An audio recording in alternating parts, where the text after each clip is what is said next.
Baik, baik. Bismillahirrahmanirrahim. Assalamualaikum warahmatullahi wabarakatuh. Ya, Alhamdulillah, murid-murid Bapak, anak-anak SMP kita. Ya, pada pembelajaran kali ini kita akan mempelajari bab tentang haji. Ya, yang mana setelah bab haji ini kita akan mempelajari juga bab tentang umroh. Namun, karena panjangnya materi yang akan kita bahas di bab haji ini, maka Bapak membuat dua video pembelajaran. Ya, Insya Allah akan mencakup seluruhnya. Ini adalah bagian yang pertama.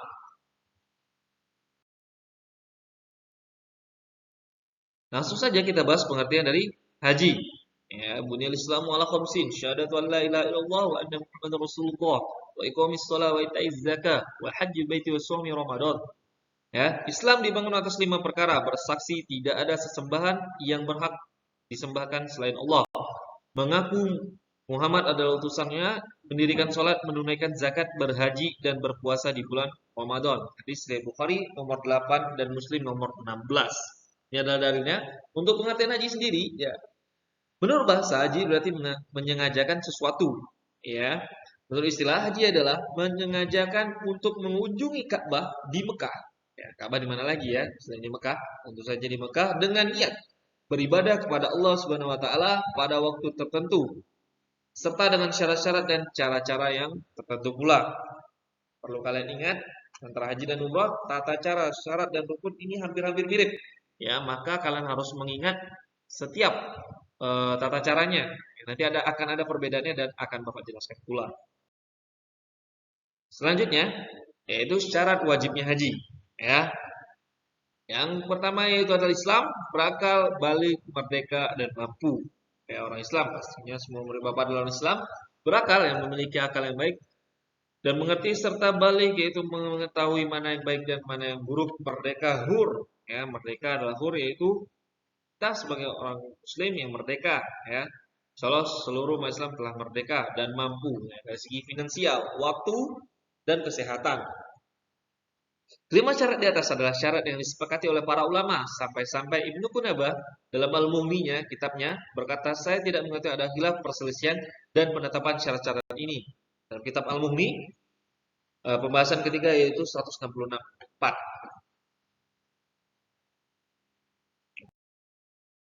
Lalu selanjutnya yang akan kita bahas adalah syarat sahnya haji. Ya.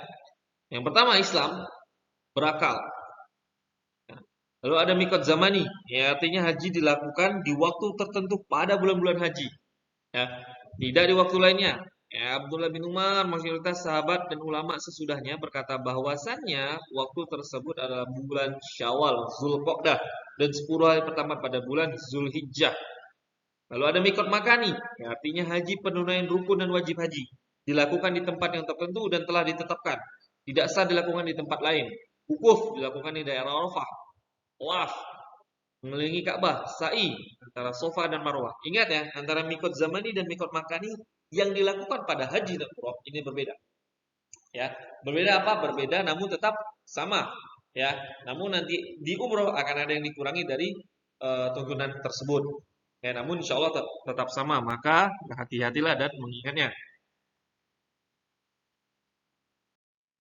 Dan perlu Bapak tambahkan lagi, ya, tadi dari Islam berakal, ya, dan balik serta merdeka.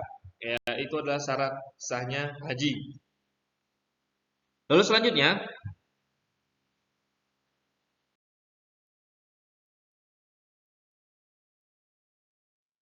yang akan kita bahas adalah 3 cara haji.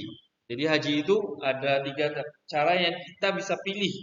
Ya, yang pertama yaitu ifrad, meniatkan haji saja ketika berihram dan mengamalkan haji saja setelah itu. Qiran, yaitu meniatkan umroh dan haji sekaligus dalam satu manasik. Ya, wajib bagi orang yang mengambil tata cara manasik qiran untuk menyembelih hadyu ataupun hewan kurban. Ya, tamattu, yaitu berniat menunaikan umroh saja di bulan-bulan haji, lalu melakukan manasik umroh dan bertahalul. Kemudian diam di Makkah dalam keadaan telah bertahalul. Kemudian ketika datang waktu haji, melakukan amalan haji, dan wajib bagi orang yang mengambil tata cara manasik tamattu menyembelih hadyu pula, menyembelih kurban. Dan dari semua rentetan tiga cara haji ini ya Bapak bisa dibilang hukumnya sunnah, yaitu haji ifrad. Ya. Yang mana haji ifrad ini setelah kalian melaksanakan runtutan cara haji, nah, barulah kalian melaksanakan umroh. Ya, jadi mendahulukan, menyelesaikan, ya, sampai selesai dan kemudian melakukan ihram dan umroh. Jadi satu-satu, jadi semuanya tidak ada yang dicampurkan. Ya.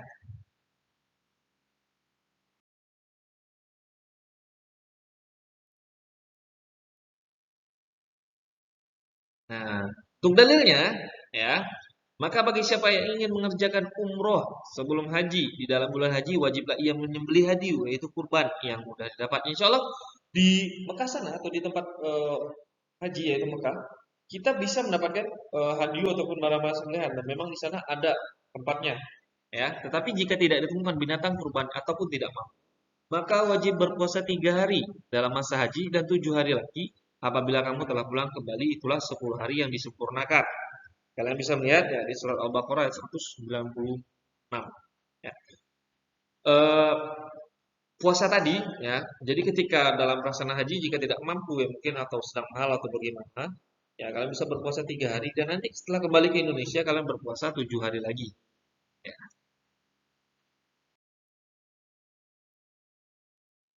Sebelum kita membahas tentang bagaimana cara haji dan segala macamnya, maka kita harus mengetahui yang wajib hajinya, ya, yaitu ihram dari mikot. Mikot artinya waktu dan tempat yang telah dilakukan selama kegiatan ibadah haji. Bermalam di Muzdalifah dilaksanakan pada malam Idul Adha, mulai dari terbenamnya matahari sampai tengah malam. Pada waktu tersebut, calon jemaah haji hendaknya mengambil batu-batu kecil secukupnya untuk persiapan lempar jumroh di Mina. Ya, jadi nanti kalian harus ada yang namanya sebelum kalian ke Mina untuk melempar jumroh, kalian bisa memungut batu-batu kecil kerikil. Yang melontar 3 jumroh yaitu jumroh ula, wusta dan akobah. Nah, nanti jumroh ula ada 7, tidak ada wusto, juga diambil lagi batunya dan akobah pun seperti itu juga. Bermalam di Mina, tawaf dan wada, tawaf wada bisa disebutkan seperti itu dan menjauhkan diri dari segala larangan ataupun yang diharamkan selama proses haji.